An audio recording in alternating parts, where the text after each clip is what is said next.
common, everyday thing for women to receive unsolicited penises. And the trouble with something being very common is it becomes acceptable. And it's not acceptable. It absolutely isn't acceptable. Yeah, no, it's not okay. It's not okay. It's very kind of intrusive and very violating.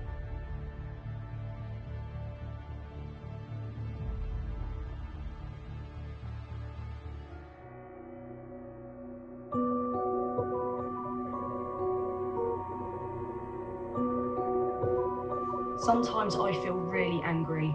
Disgust is another emotion. Sometimes I just simply roll my eyes and get on with my day without even flinching. This shows how common dick pics have become. The man was so close to me. It was so intimidating. It was terrifying. I could feel my phone vibrating against my ear as he sent me more images. I just felt totally violated. I don't see how the government thinks the guard of glass on a screen differentiates the impact of a man in a Mac walking down the street, suddenly opening it and exposing himself.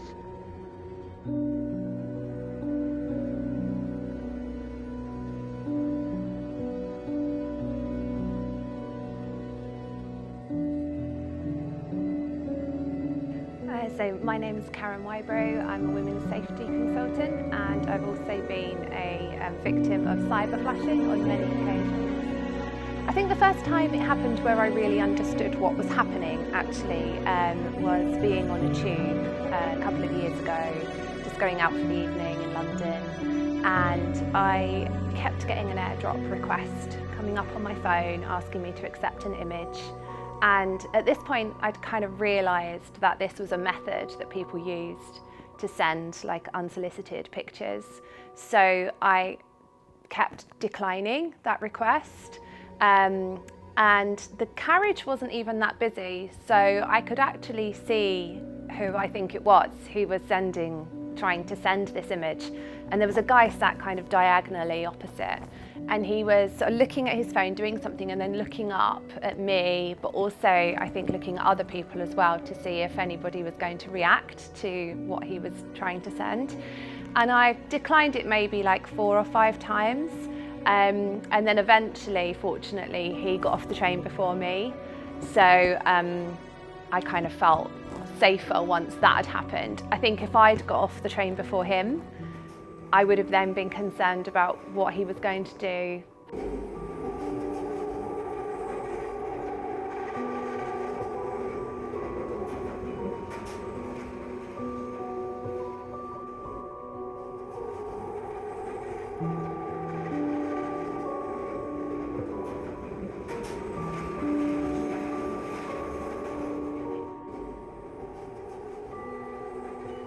So my name's Killian. I'm 23 years old. I'm originally from France. I'm a gay man, so that will be interesting from my point of view. I used to get some on a gay dating app. So on these apps, like people might be looking for to hook up, so that's completely fine. Like do what you want, but then there's ways to do it. I think for me at least, like you always introduce yourself and then you do what you want and then you ask someone if they're okay with that, because yeah, for me, it's not. I don't think it's okay to just send this out of the blue. You know what I mean? Yeah.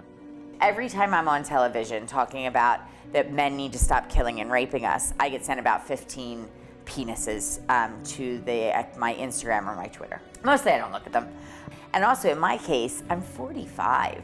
My Instagram is books and my dog. And it's not that I'm asking for it. It's just so commonplace that a reaction to a woman speaking publicly is shut her up with your penis. And that's what we need to work on.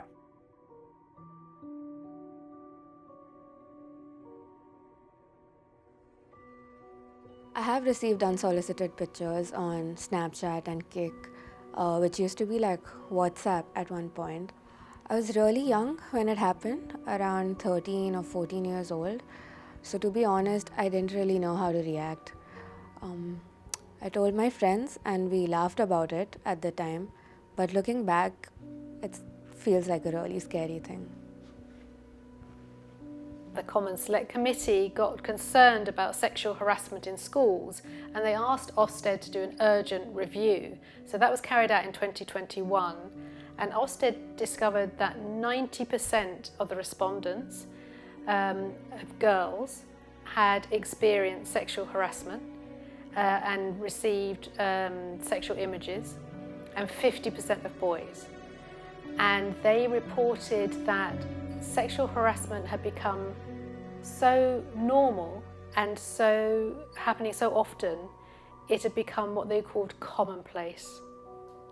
I saw the chair of the report being interviewed, and she was asked, why has this become so prevalent in schools? And she said that it's because most schools were actually in denial. Their view was, oh, that sort of thing doesn't happen here. And that really rang a chord with me, because that's the kind of phrase I hear from parents. Oh, my child doesn't do that sort of thing. Oh, my child that wouldn't be exposed to that sort of thing. I find parents generally very unaware of the easy access of pornography now amongst young adults and teenagers.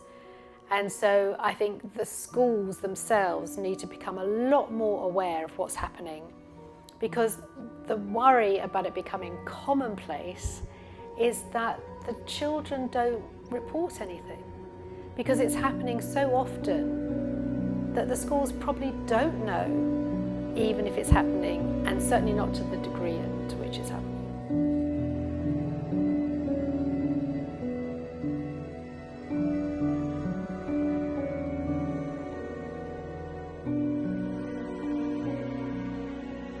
I'm Catherine Hull. I'm a Professor of Criminology and Criminal Justice at City University London. So online sexual abuse, firstly, very little of that comes to police attention, so the majority of victims will not report that, so it doesn't tend to come into policing as much. Then police organisations, often they have a system to allocate who will look into the case. And if something is a rape or what's called a serious sexual offence, it might go to a specialist unit, or it might go to the CID department, that's the Criminal Investigations Department.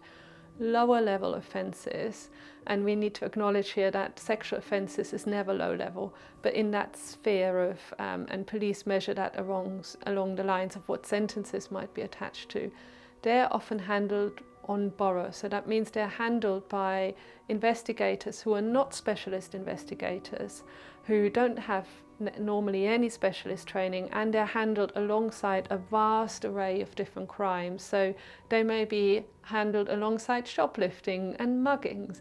So just from where policing situates who would investigate it, they clearly don't carry the same status as a rape or a contact sexual offence that's termed a serious sexual offence has. So there is a certain level of hierarchy here. Yeah, I mean, the trouble is there is just no recourse. And when there's no recourse, the victim feels that there's no control. They have no control over what's happening to them. And that's really important. And especially on your phone. I mean, your phone is so personal. And especially for a young person, their whole life revolves around their phone pretty much. And so for that to be invaded, for that not to be a safe space for them, is really has a bad impact. And they just know that there's going to be no recourse. They know that nothing happens about this sort of thing. They know the person doesn't get traced. And even if they do, all they have to say is, oh, I didn't mean you any harm.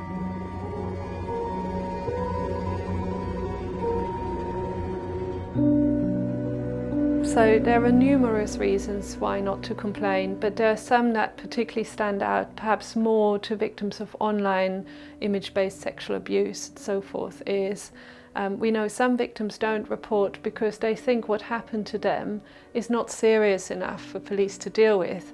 And it's almost so normalised that young girls especially, they feel like this is something that's part of life, this happens, and it doesn't meet a threshold that's serious enough to report.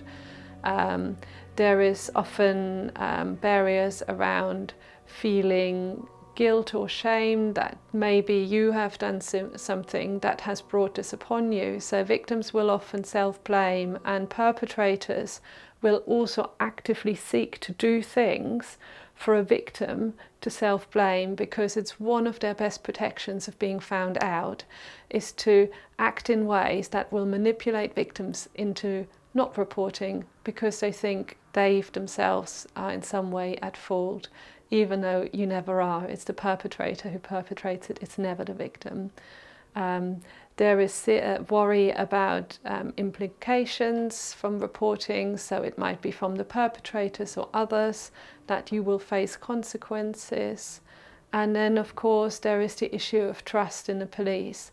So, especially in recent years, women's trust in the police has really been stretched and in many places broken.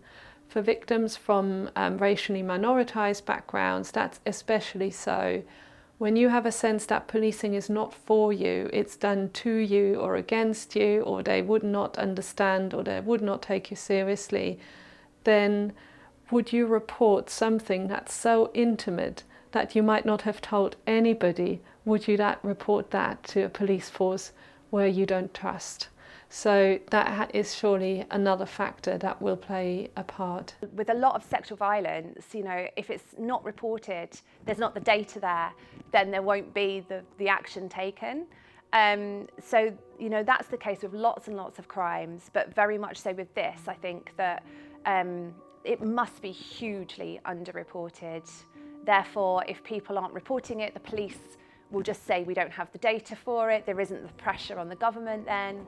I mean, there's been some really good work done recently, obviously, with Georgia Harrison's case against Stephen Bear. And I think, you know, a celebrity coming out and talking about it seems to have a big impact. But it shouldn't really take that, should it? You know, it shouldn't take for an influencer to come out and hit the headlines. These companies should be doing it because it's a protection and duty of care of their users.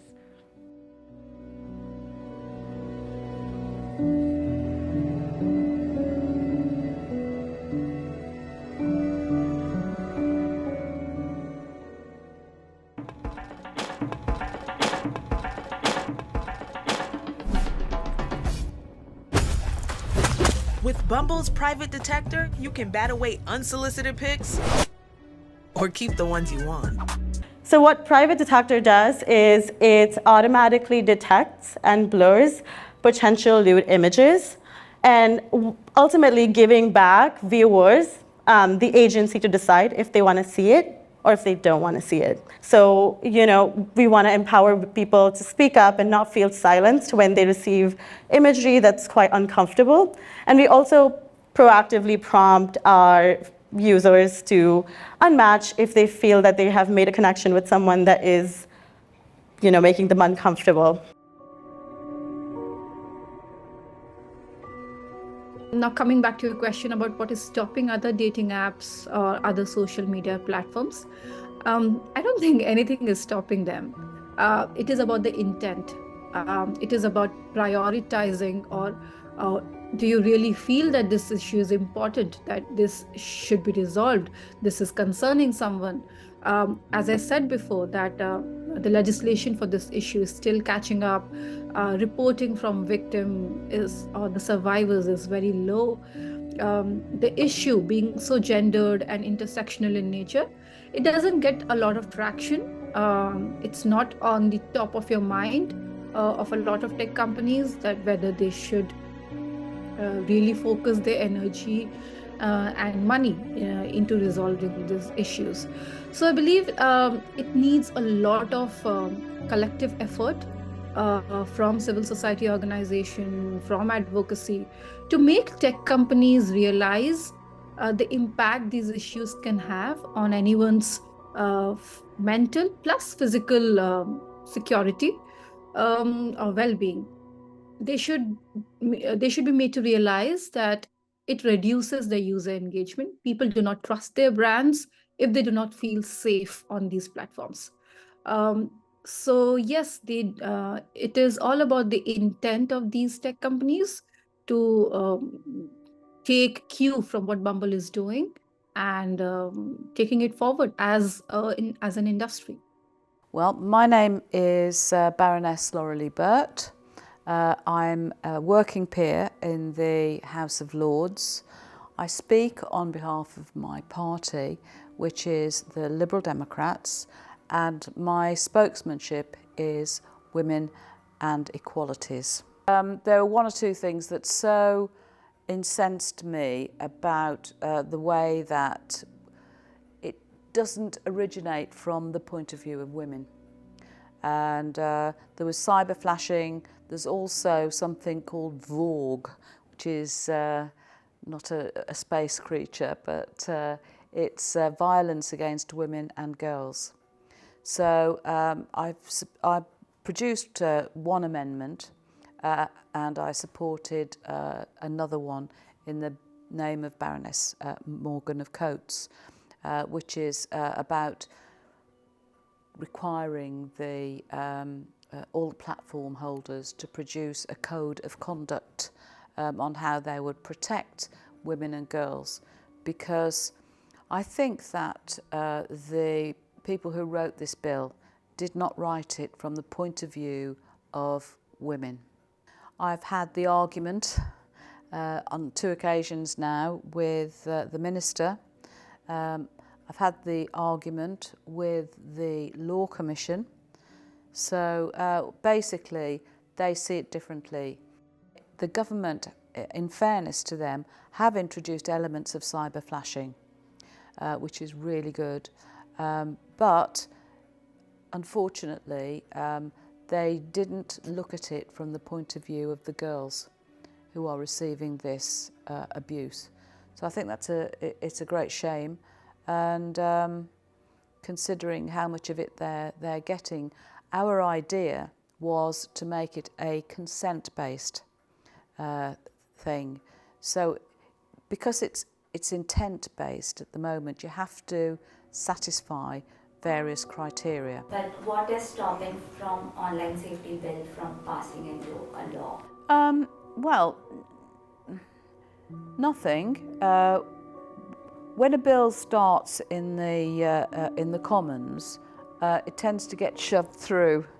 Then it comes to the Lords, and we kind of take it apart, put loads and loads of amendments in there to try and make it better. So that's what we are doing now. We all agree we need it. We just want it to be the best.